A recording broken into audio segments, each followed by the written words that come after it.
மிகப்பெரிய விஷயத்த சொல்றேன். 2024 எப்படி இருந்ததோ அதை விட்டுருங்க.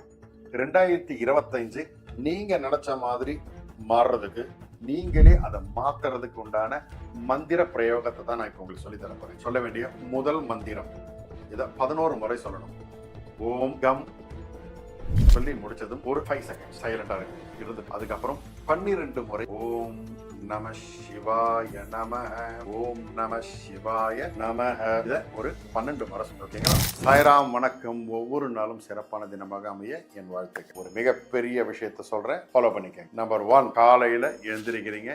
எந்திரிச்ச உடனே சேர் போட்டு உட்காடுறீங்க. உட்காந்துட்டு கிழக்க பார்த்து உட்காந்து, பொதுவாகவே ஈஸ்ட்டை பார்த்து உட்காருது, சிறப்பாட்டு உட்காந்துட்டு ரிலாக்ஸா உங்க மனசை வச்சுக்கோங்க. அதுக்கு ரிலாக்ஸ் ஆகிறதுக்கு மெயினாக நீங்கள் செய்ய வேண்டியதுன்னா ஒரு 5 நிமிஷம் எந்த வேலையும் செய்யாமல் சும்மா உட்காந்துருக்கணும். ஓகேங்களா? அப்படியே ரிலாக்ஸாக உட்காரும்போது உங்கள் மனம் கண்டபடி அலைபாயும் என்னென்னோ போயிட்ட குரங்கு மனம் ஒரு குரங்கு சொல்கிறது அப்போ உணர்வீங்க. 5 நிமிஷம் வீட்டில் சொல்லிடணும், பாட்டு போடாதீங்க, பேசாதீங்க, எதுவும் பண்ணாதீங்க, என்னை ஃப்ரீயாக விட்டுருங்க. முடிஞ்சால் அவங்களே ஃபேமிலியோடு சேர்த்து பண்ணுங்கள், நல்லது. ஒரு 5 நிமிஷம் நீங்கள் எதுவுமே யோசிக்காமல் விடும்போது ஒரு ஸ்டேஜுக்கு அப்புறம் உங்கள் மனம் அமைதியாகும். 5 நிமிஷம் அமைதியானதுக்கப்புறம் மெதுவாக சொல்ல வேண்டிய முதல் மந்திரம் இதை 11 முறை சொல்லணும். ஓம் கம் கணபதையே நமஹ. இதை மெதுவாக சொல்லுங்க. ஓம் கம் கணபதையே நமஹ. இதுதான் சொல்ல வேண்டிய முறை. இது போல் ஒரு 11 முறை சொல்லுங்க. சொல்லி முடித்ததும் ஒரு 5 செகண்ட்ஸ் சைலண்டாக இருந்துட்டு அதுக்கப்புறம் 12 முறை ஓம் நம சிவாய நமஹ, ஓம் நம சிவாய நமஹ, இதை ஒரு 12 முறை சொல்லுங்க. ஓகேங்களா? இந்த ரெண்டும் சொல்லி முடிச்சதுக்கப்புறம் ஒரு கேப், இந்த 2வது முறை சொன்னது ஒரு 5 செகண்ட் கேப் விட்டுட்டு அடுத்து ஓம் ஸ்ரீம் ஹ்ரீம் க்ளீம், அவ்வளோதான் மந்திரம்.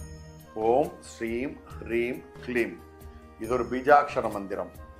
சக்தி, செல்வம் மற்றும் உங்களுக்கு தேவையான சக்தி, அதாவது என்ன சக்தினா ஆத்ம சக்தி சேர்த்து கொடுக்கக்கூடிய ஒரு மிகப்பெரிய மந்திரம்.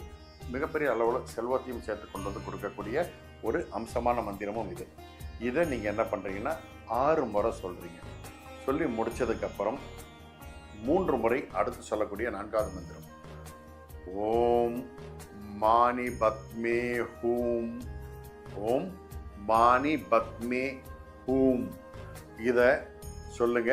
இது எங்கிருந்து உங்களுக்கு கொண்டு வரும் தெரியாது, உங்களுக்கு தேவையான பணத்தை கொண்டு வந்து சேர்க்கறதுக்கு உண்டான ஒரு சூழலை உருவாக்கும். ஓகேங்களா? சொல்லி முடிச்சதுக்கு அப்புறம் ஃபைனலாக என்ன பாவங்கள் சேர்ந்திருந்தாலும் அந்த பாவங்களும் விலகும். அதே நேரத்தில் வாழ்க்கை தேவையான எல்லா நன்மைகளும் வந்து சேர்றதுக்காக 9 முறை காயத்ரி மந்திரம் சொல்லுங்க. ஓம் பூர்பு வசுவஹ தக்ஷ விதுர்வரேண்யம் வர்கோ தேவஸ்ய தீமஹி தியோ யோன பிரஜோதயாத். இந்த காயத்ரி மந்திரத்தை கடைசியாக சொல்லி ஆத்மார்த்தமாக ஒரு வணக்கத்தை சொல்லிட்டு எந்திரிச்சிட்டு இந்த ரொட்டீன் வாழ்க்கையை தொடங்குங்க. இது டெய்லி ஒரு ப்ராக்டிஸாக செஞ்சு பாருங்கள். மொத்தமாக நீங்கள் உட்கார்றது 10-15 நிமிஷம் தான் இது டைமே எடுக்கும். ஆனால் உங்கள் வாழ்க்கையே புரட்டி போட்டுரும். நீங்கள் நினைக்காத பல மிராக்கள் சொல்லுவாங்க இல்லையா, நான் வாழ்க்கையில் எனக்கு மிராக்கள் நடக்குமான்னு கேட்பாங்க. அவங்களுக்கு ஒரு மிராக்களை உருவாக்கி தரக்கூடிய ஒரு அம்சம் இந்த மந்திர பிரயோகத்திற்கு. இது பிரயோக மந்திரங்கள். நான் இப்போ சொல்லியிருக்கிறது எல்லாமே இதில் தீட்சை வாங்கிட்டு தான் சொல்லணும் அப்படின்ற ஒரு வழிமுறைகள்லாம் உண்டு. ஓம் நம சிவாயவோ காயத்ரி வந்து தீட்சை வாங்கணும்னு சொல்லுவாங்க. இது இப்போ இருக்கிற காலகட்டத்துக்கு, அவசர காலகட்டத்துக்கு இப்போ நான் நெட்லேருந்து உங்களுக்கு சொல்கிறது தீட்சையாக எடுத்துக்கிட்டு நீங்கள் இதை சொல்ல ஆரம்பிங்க. இதனுடைய பலன்கள் உங்களுக்கு வந்து சேரும். அந்த இறைவனுடைய சக்தி உங்களுக்கு மிகப்பெரிய ஒரு பலனை கொடுக்கும், காரியத்தை வெற்றி செய்து கொடுக்கும். இந்த வருடம் முதல் உங்களுக்கு ஒவ்வொரு நாளும் சிறப்பான தினமாகவும் சந்தோஷமான தினமாகவும் அமைய என்னுடைய ஆசீர்வாதங்களும் வாழ்த்துக்களும். நல்லா இருப்பீங்க, ரொம்ப நல்லா இருப்பீங்க. சாய்ராம்.